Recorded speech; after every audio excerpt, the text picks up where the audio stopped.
With thousands of options of what to practice, rudiments, grooves, fills, even all those hand warm-ups, where should you focus to improve your drumming and get better 10 times faster? For years, I've helped beginner and pro drummers alike master the fundamentals, and I've created the best, simple 30-day plan to get comfortable on the drums, level up your speed, timing, coordination, and more. So let's jump into it with week 1. We're going to skyrocket your progress by dividing your practice time into 4 areas of practice. There's actually a huge problem that happens in the practice room for the majority of drummers, and it looks a little something like this. Let's say you're trying to master a song. You learn the beats, maybe it's different in the verse and the chorus. You got to figure that out. You got to memorize it. Sight reading's great, but it's really nice to feel it and know it. And then you're like, oh man, that fill was really tricky. Let me start working on that fill. You look it up. You look it up on YouTube, and well, you learn the fill, and then you learn the second fill. Then you learn the third fill. You got to get the beat better. Oh, wait a minute. The person playing that beat on YouTube, they're doing it different than the record. How do I find that? And it's this huge maze to navigate. And it feels like you're kind of picking things at random to learn.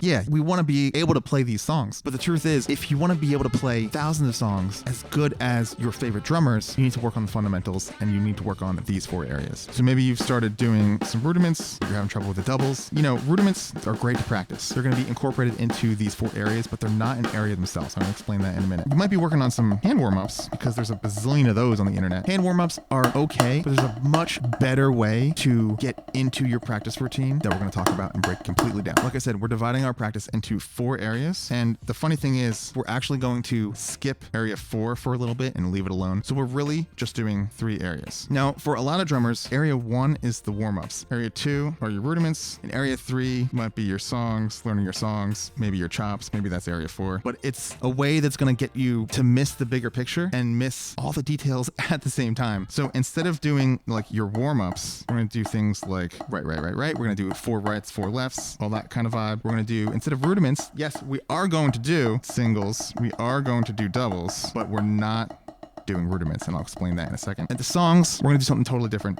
There's some overlap with the last area 2, but for area 3, we might be doing things like our hands, we might be doing things with our feet, but it's not songs. It's sometimes beats, but it's not always beats. So let's break down each area. So 1, 2, 3, we're coming back to 4 in a minute. And by the way, with this whole 30-day plan, I've created a custom practice planner that you're going to fill out with me. You can create your own plans and really know what you're going to do each and every day to make progress really fast. So like I said, we're not doing warm-ups. We're skipping them. We're not doing rudiments. We're thinking of them as something else. We're not playing songs, and we're not doing quadrant 4 yet. What we're doing instead of those warm-ups, we are working on our technique, and we're dividing our practice time into 3 or 4 equal chunks. So instead of warm-ups, think of working on your technique. Instead of working on your rudiments, I want you to work on your patterns. Instead of working on your songs, your chops, your grooves, work on your coordination. Coming back to the songs. And that's 4-limb coordination, by the way. Now, this is just week 1, so I'm going to give you some examples of what you could be doing. For where you're at as a drummer, this might be the exact thing you should practice, or maybe it's not. So if you've been playing the drums for, let's say, 0 to 6 months, I'm going to give you specifically what I think you should work on. But as always, take it with a grain of salt. You need to judge where you're at with these things, and I'm going to give you the tools to know when you should put them away and when you should pick up the next stuff. Here's a general guideline of the type of things in each category. So for technique, that means you're working on patterns like right 4 times and then left 4 times. Or maybe right 8 times, left 8 times. With all of that, it could mean you're working on your rebound strokes, your molar technique, your open-close technique for doubles and other patterns. Maybe it means you're working on your finger technique, your French grip technique or German grip, finger technique in general, right? Patterns means getting hand and other limb patterns coordinated and really, really deep into your muscle memory. So you can play them on autopilot, you play them on instinct, just at the snap of a finger. So things like, of course, doubles, things like singles, But also, we've got our paradiddles. These are all rudiments, of course, but you need to remember that the rudiment chart is a little incomplete. So there's more that you need to practice in terms of patterns. I'm going to give you some specifics for if you're just starting out, some of the things that you should work on. We're going to come back to that in a second. So for coordination, we're talking about four-limb coordination, lining things up. So absolutely in the pattern category, you might include things that have flams or unison strokes. Let's say flam rudiments, Swiss Army triplets, maybe things that even involve your kick drum. We're going to come back to those specifics. We're thinking about lining up our limbs with coordination systems.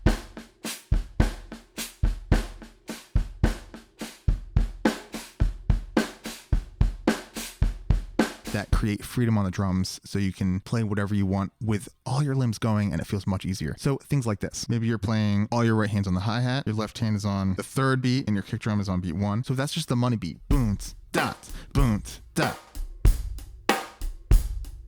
That's a really good example of coordination system, working on all of your eighth note patterns. Maybe you got 2 kicks there, boom, boom, dot. So eighth note grooves, you can literally put into a category of let me make sure like my limbs are coordinated and I have all of these things together. But of course, with all of these areas, the questions become like, well, what specifically do I practice? How many of these exercises do I do? How many of these patterns do I practice each day? How long do I practice them? And of course, when am I ready to move on to the next thing? So however much time you have to practice, I want you to think of it as a pie chart, pizza, whatever you want to say. We're either going to divide it into all 4 areas or just the first 3. And if you don't have a lot of time, I think the first 3 areas are going to be paramount. So that's technique, patterns, coordination. And when you're doing this, when you divide your practice time up, that's for 1 practice session. That's a really important point. So if you have 1 hour, then it's 20 minutes of each. If you have 2 hours, then it's 40 minutes of each of these. Or if you're practicing all 4, it's 30 minutes times 4. I'm going to say breaks are amazing during this time. If you want to practice 20 minutes and then take a 5-minute break and then practice 20 minutes, 5-minute break, and then the last 20 minutes, and you've gotten done all 3, that's fantastic. Those breaks make a big difference in your brain's ability to process what you've just done and make it something that, again, becomes autopilot, becomes permanent, but you need to make sure you're really focusing on doing these things right. Now, here's the real kicker. So let's say you have an hour to practice every day this week. So you have 60 minutes. We're going to divide that into 3 chunks. We're going to do 20 minutes of technique, 20 minutes of patterns, and 20 minutes of coordination. But then what do you do each day of the week? What do you do week 2, etc.? Well, here we go. Week 1 for your technique, you should pick 1. You're only allowed to pick 1 technique to practice for the entire week. So 20 minutes every day, you're doing this 1 technique for 20 straight minutes. For your pattern, you're allowed to pick 1, maybe with some variations, but mostly just pick 1. Pick singles and do it for 20 minutes straight, or pick doubles and do it for 20 minutes straight. Just doubles, 20 minutes every day, 5 or 7 days. For your coordination, you're allowed to pick, this is a little bit different, 1 system or set of exercises. However, if you don't have every single exercise in that set of exercises, that coordination system down perfect, you should just do the ones that you are trying to refine and get really, really nailed. So it might be just 1 single coordination exercise, just 1 single pattern that's involving multiple limbs, or it could be a whole set, and I'm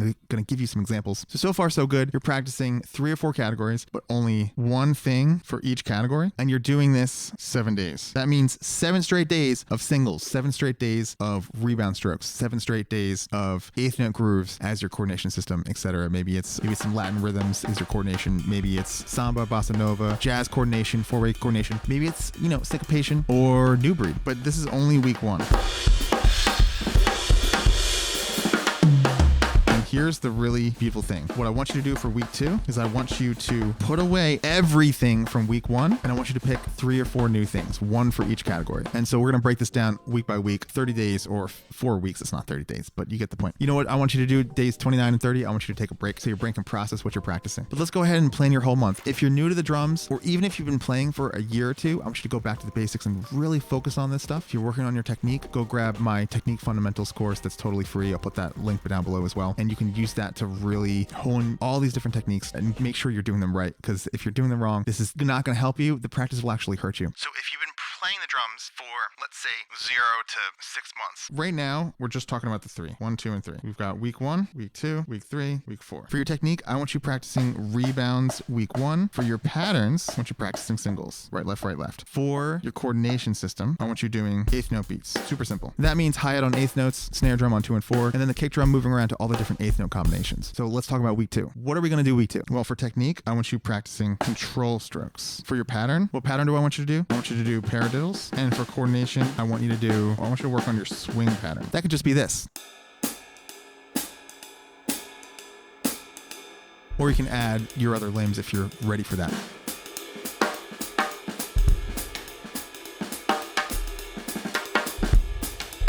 For week 3, I want you to work on your upstrokes. For your technique, for your pattern, I want you doing not doubles, not singles, not paradiddles. I want you to work on right, left, left, and that's all you do. Or if you're lefty, go ahead and do left, right, right. But this is all you do. Just right, left, left, right, left, left, right, left, left, right, left, left. For your coordination, I want you doing something a little bit different. I want you to do singles on top and then your kick drum just on the first one.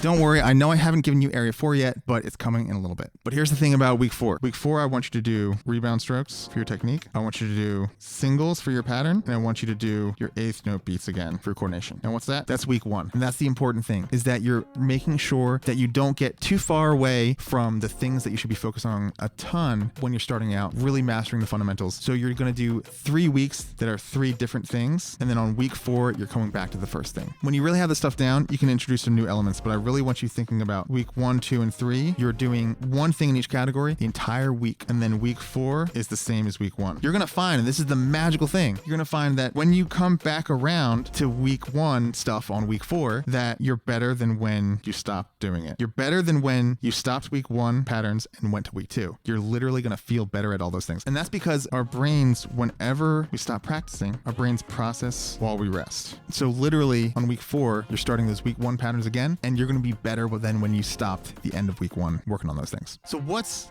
area 4? Well, like I said, I want you focusing on the first 3 areas. Your time is very limited. Area 4, if you have the time, is musical application. Eventually, this becomes absolutely essential, but I find that most drummers, when they're just starting out, they're learning songs. And when they've been playing for 10 years, they're learning songs for their band or for their gig, and they're forgetting to improve the fundamentals. So you need time for it, but make sure you don't skip the rest, because everything is built off of those fundamentals, areas 1, 2, and 3. Musical application in itself, what does that mean? Musical application can be learning songs, practicing songs, working on your feel and your groove. That should be part of coordination and timing and patterns and all that sort of stuff. But musical application is you actually make sure you're applying it in a musical manner. It could be rehearsing with your band. It could be jamming with people down the street. It could be jamming with the guitarist down the street. It could just be practicing songs in your bedroom. Here's the important thing. Go deep, pick fewer things. So if you have the luxury of the time to work on musical application, area 4, and you don't need to learn a bunch of songs for your next gig, then work on one thing. Choose one song and work on it for a full week. Go deep on that. Maybe day 1, you're perfecting the groove in the verse. Day 2, you're adding the groove in the chorus. Day 3, you're analyzing each fill, so you make sure that you have them all really nailed. And then days 4, 5, 6, 7, you're getting the feel right. You're getting into the flow of things. So go deep with this stuff and don't just scatter your attention across dozens of songs or too many musical ideas that you like, oh, that would be nice. And then you forget to go deep with fewer things, because the deeper you go, the better you get. If you stay on the surface of things, then improvement becomes really hard to make, and you're just going to waste lots of time in the practice room. But what on earth do you practice on week 5? What if you have this stuff down and you don't know where to go next? In this video, we're going to show you exactly how to level up your drumming and get more creative with all the patterns that you already know how to play.